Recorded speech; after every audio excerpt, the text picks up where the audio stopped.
Assalamualaikum warahmatullahi wabarakatuh. Perkenalkan, nama saya Arinto Dani Firdausi dengan NIM 63040210069. Saya dari kelas SPM 5B Manajemen Bisnis Syariah.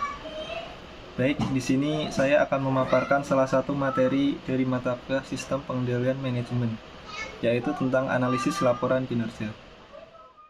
Untuk materi yang akan kita bahas pada video kali ini, yaitu yang pertama, pengertian analisis laporan kinerja, permasalahan anggaran tidak sama dengan realisasi, kemudian yang ketiga, analisis selisih secara keseluruhan, yang keempat, contoh penyebab analisis selisih, yang kelima, kerangka kerja analisis selisih, yang keenam, analisis selisih dalam praktek, yang ketujuh, keterbatasan analisis selisih, kemudian yang terakhir, paradigma manajemen lama dan baru. Bentuk yang sudah distandarisasi yang dirancang secara khusus untuk mempermudah manajemen melakukan pengendalian inter. Ciri khas dari sebuah laporan pelaksanaan adalah bahwa laporan pelaksanaan dapat menunjukkan varian antara hasil sesungguhnya dan standar yang dianggarkan, serta menunjukkan varian yang signifikan yang perlu diteliti secara seksama. Beberapa kemungkinan yang harus dipertimbangkan dalam menilai dan meneliti suatu varians untuk menentukan penyebabnya adalah: yang pertama, varians tidak material; yang kedua, varians disebabkan pelaporan; yang ketiga, varians disebabkan keputusan manajemen tertentu; yang keempat, varians disebabkan faktor yang tidak dapat dikendalikan tetapi dapat ditentukan. Beberapa cara menyelidiki varians untuk menentukan penyebabnya. 1. Dengan musyawarah dengan pengawas. Yang kedua, menganalisa suatu kerja. Yang ketiga, observasi langsung ke lapangan. Yang keempat, pemeriksaan oleh akuntan. Dan yang kelima, analisa varian.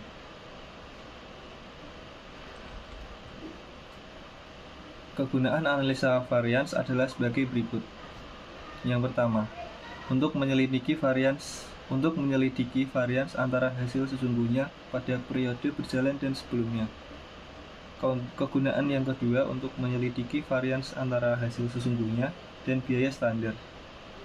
Yang ketiga, untuk menyelidiki varians hasil sesungguhnya dengan tujuan yang direncanakan. Analisis varian sering dilakukan dalam keadaan sebagai berikut. Seperti keadaan yang pertama, yaitu analisa varians antara hasil aktual periode berjalan dengan hasil aktual periode sebelumnya, di mana sebagai dasar acuan. Yang kedua, analisa varians antara hasil aktual dengan biaya standar. Biaya standar sebagai dasar acuan. Yang ketiga, analisa varian antara hasil aktual dengan sasaran yang direncanakan. Permasalahan anggaran tidak sama dengan realisasi. Permasalahan anggaran tidak sama dengan realisasi. Seperti yang pertama, perencanaan tidak matang, yang ditandai dengan pendekatan tidak bottom up, tingginya revisi anggaran, penetapan target keuangan masih bersifat formatif. Kemudian permasalahan yang kedua, yaitu alokasi anggaran masih terkonsentrasi. Yang ketiga, permasalahan peraturan. Yang keempat, proses finalisasi yang memakan waktu. Kemudian yang terakhir, belum ada sistem dalam sistem atau mekanisme pengendalian untuk realisasi anggaran tersebut. Analisis selisih secara keseluruhan.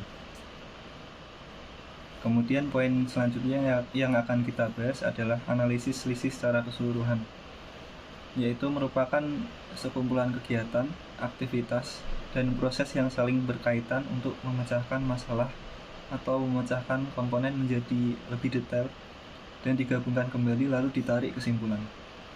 Kegiatannya seperti mengorganisasikan data, mengelompokkan data, mengklasifikasikan data, memaparkan data, dan menarik kesimpulan dari keseluruhan data tersebut. Bentuk dari kegiatan analisa salah satunya yaitu merangkum data mentah menjadi sebuah informasi yang bisa disampaikan ke khalayak umum. Segala macam bentuk analisis menggambarkan pola-pola yang konsisten di dalam data.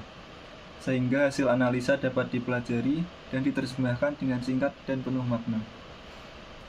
Contoh penyebab analisis selisih. 1. Bahan baku, yaitu adanya selisih harga bahan baku, selisih efisiensi bahan baku. Kemudian contoh yang kedua, upah langsung, yaitu selisih tingkat upah. Contoh yang ketiga, biaya overhead, yaitu selisih budget, kapasitas, dan lain-lain. Contoh yang keempat, varian harga jual, yaitu tentang selisih antara harga jual sesungguhnya dengan harga jual yang dianggarkan dikalikan penjualan sesungguhnya.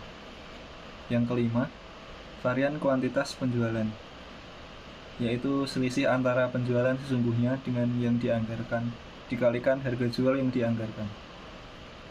Contoh yang terakhir, varian harga beli, varian antara rata-rata harga beli sesungguhnya dan rata-rata harga beli dianggarkan dikalikan volume pembelian sesungguhnya.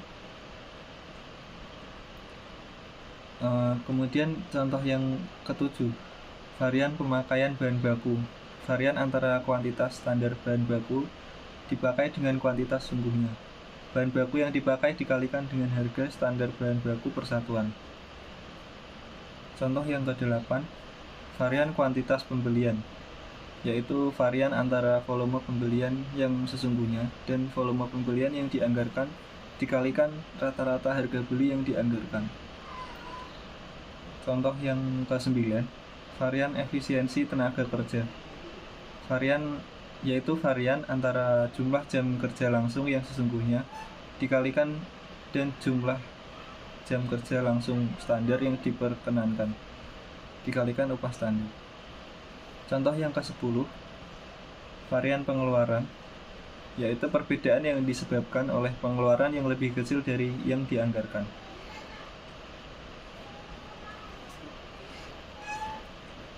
Kemudian materi yang selanjutnya, kerangka kerja untuk melakukan analisis selisih yang terjadi menggunakan ide-ide sebagai berikut. Yang pertama, menentukan faktor penyebab kunci yang mempengaruhi laba. Yang kedua yaitu dengan menggunakan ide pecah seluruh selisih laba berdasarkan faktor-faktor kunci penyebab selisih tersebut. Yang ketiga, memfokuskan pada pengaruh laba dari selisih yang disebabkan oleh masing-masing faktor penyebab. Yang keempat, berusaha menghitung pengaruh yang spesifik. Yang kelima, menambah kompleksitas secara berurutan. Dan yang terakhir, menghentikan proses apabila penambahan kompleksitas pada tingkat tertentu tidak menambah kejelasan mengenai faktor-faktor yang mendasari selisih laba secara keseluruhan. Baik, materi yang selanjutnya, analisis selisih dalam praktek. Beberapa hal yang menyebabkan perbedaan dalam praktek yaitu seperti perbandingan periode waktu, memfokuskan pada laba kotor, standar evaluasi, serta full cost system. Untuk keterbatasan analisis selisih yaitu 1. Tidak menjelaskan alasan terjadinya selisih dan tidak menjelaskan tindakan yang perlu dilakukan sebagai tindak lanjutnya. Keterbatasan yang kedua, tidak memberikan penjelasan apakah selisih yang terjadi tersebut penting atau tidak.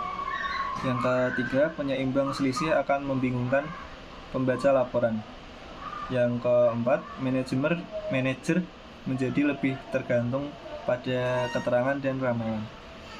Yang kelima, hanya menunjukkan apa yang telah terjadi saja dan tidak menunjukkan apa pengaruh di masa mendatang terhadap tindakan yang dilakukan oleh seorang manajer. Kemudian materi terakhir atau poin terakhir dari kali ini adalah paradigma manajemen lama dan baru. Yang pertama, paradigma dan teori manajemen lama dilandasi konsep kapitalisme yang materialistik dalam pencapaian kinerja paling optimal. Kemudian yang kedua, paradigma dan teori manajemen baru dilandasi konsep bahwa semangat dan perilaku dari anggota yang cerdas memiliki jejaring kerjasama luas, serta bersikap dan berperilaku etik secara konsisten pada waktu menjalankan kegiatan kerja dan usaha untuk pencapaian kerja yang optimal. Sekian pemaparan materi dari saya. Kurang lebihnya mohon maaf. Wassalamualaikum warahmatullahi wabarakatuh.